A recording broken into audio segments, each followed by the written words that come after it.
जय श्री राधे। आज की कहानी का नाम है बिना माँ के बच्चे। एक आदमी अपने परिवार के साथ एक छोटे से गांव में रहता था। जब उसके बच्चे छोटे ही थे कि माँ की मृत्यु हो गई। बच्चों की देखभाल के लिए पति को दूसरी शादी करनी पड़ी। कुछ सालों के बाद सौतेली माँ भी 2 बच्चों की माँ बन गई। अब चारों भाई बहन एक साथ रहते थे। कुछ समय के बाद सौतेली माँ एकदम बदल गई। वह अपने बच्चों को अच्छा खाना खिलाती थी, अच्छे रंगीन कपड़े पहनाती और सौतेले बच्चों को पुराने कपड़े पहनाती थी। कुछ दिन बाद सौतेली माँ ने उन्हें सूखी रोटी देकर गायों के ग्वाला भेजना शुरू कर दिया। अब वे दिन भर ग्वाला जाते और भूखे प्यासे शाम को घर आते थे।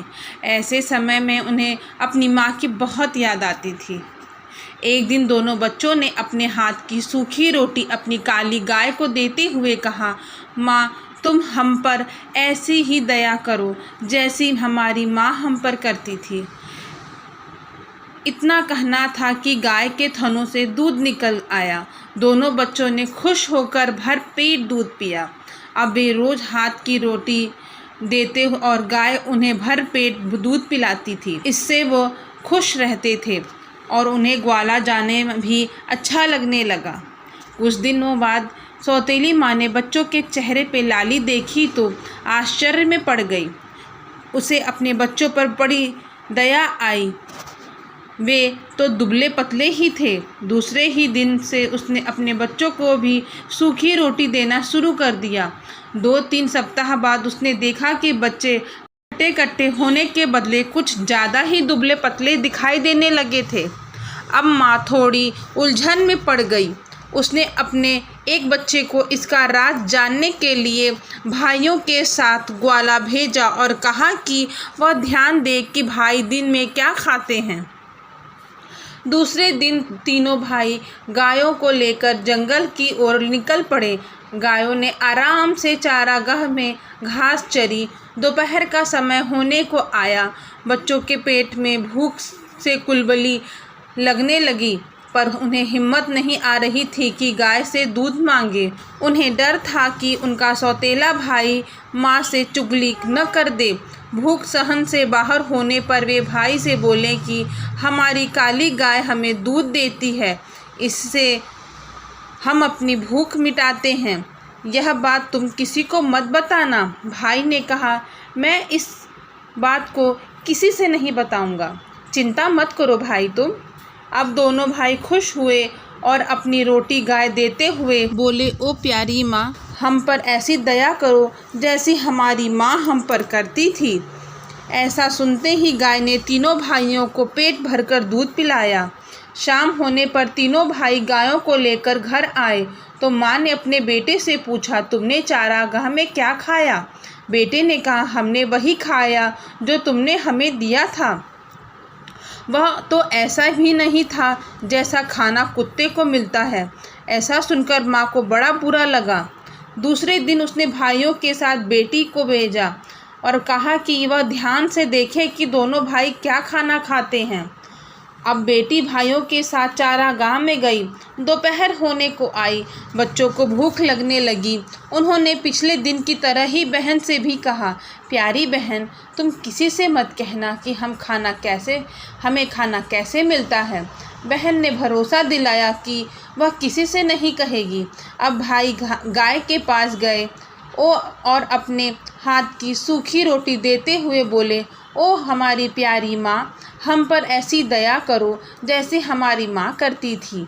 उस दिन गाय ने उन्हें ढेर सारा खाना दिया। सब ने पेट भरकर खाना खाया। लड़की ने थोड़ा सा खाना अपनी चुन्नी में छिपा लिया। घर पहुँचते ही माँ ने पूछा कि तुमने चारागाह में क्या खाया? बेटी ने उत्तर दिया, मेरी चुन्नी से पूछो, मुझसे नहीं।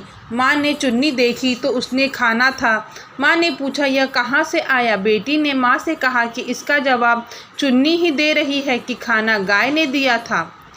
यह जानकर माँ को बड़ा गुस्सा आया कि सौतेले बच्चे चारागाह में मजे कर रहे हैं।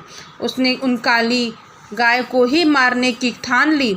उसने बीमार होने के कारण बहाना करके वैद्य से कहा कि वह उसके पति से कहे कि काली गाय का मांस खाकर ही वह अच्छी हो सकती है।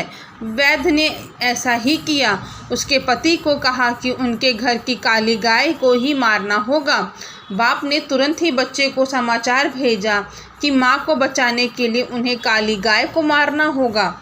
उसे लेने वे चारागाह में आ रहे हैं। यह सुनकर दोनों बच्चे गाय के गले में हाथ डालकर रोने लगे। तभी बाप व बेटा चारागाह पर आ पहुँचे। उन्होंने गाय के गले से लिपटे बच्चों को हाथ को हटाकर उन्हें दूर किया और घर को चल पड़े। बच्चे भी पीछे पीछे घर आए और पिता से कहा, पिताजी इसे नहीं मारें, नहीं तो हम फिर से बिना माँ के हो जाएंगे।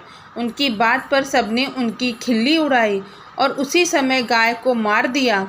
माँ ने उसका मांस खाया, उसके पति व बच्चों ने भी खाया, लेकिन इन दोनों भाइयों की आंखों से आंसुओं की धार बहती रही। वे कुछ भी नहीं बोले और जो मांस उन्हें मिला उसे वे अपने खेत में ले गए। उसके बाद आसपास लकड़ी इकट्ठा करके उसका दाह संस्कार किया। उससे जो राख बनी उसे अपने चारागाह में ले गए। वहाँ उन्होंने एक गड्ढा खोदा और जो अस्थियाँ बची थीं उन्हें वह राख को दफन कर दिए। दूसरे दिन से दोनों भाई फिर से ग्वाला जाने लगे। फ़र्क इतना ही था कि काली गाय उनके साथ नहीं थी। वे रोज़ चारागाह में अपनी गाय की अस्थियों के पास जाकर प्रेम के 2 आंसू बहाकर दूसरी गायों के साथ घर लौटते। एक दिन हमेशा की तरह वह चारागाह में पहुँचे तो देखा कि अस्थियों की जगह एक सुंदर एलोवेरा घृत कुमारी का पौधा खड़ा था। वे आश्चर्य से उसके पास गए और उसकी लंबी लंबी पत्तियों को सहलाने लगे। तभी उस सुंदर पौधे ने उन्हें अपनी गोद में ले लिया और खाने की बौछार कर दी। दोनों भाई उस पर लिपटे हुए बोले, हमारी माँ कभी गाय बनकर आती है, कभी एलोवेरा की बहार बनकर आती है। माँ कितनी अच्छी होती है, क्यों है ना? कहकर दोनों भाई हंसने लगे। कहते हैं कि उसके बाद वे दोनों भाई अपने सौतेली माँ के पास नहीं गए। उसी घृत कुमारी ने उसका पालन पोषण कर उन्हें बड़ा बनाया। आप कमेंट में बताइए आपको इस कहानी से क्या शिक्षा मिली। जय श्री राधे।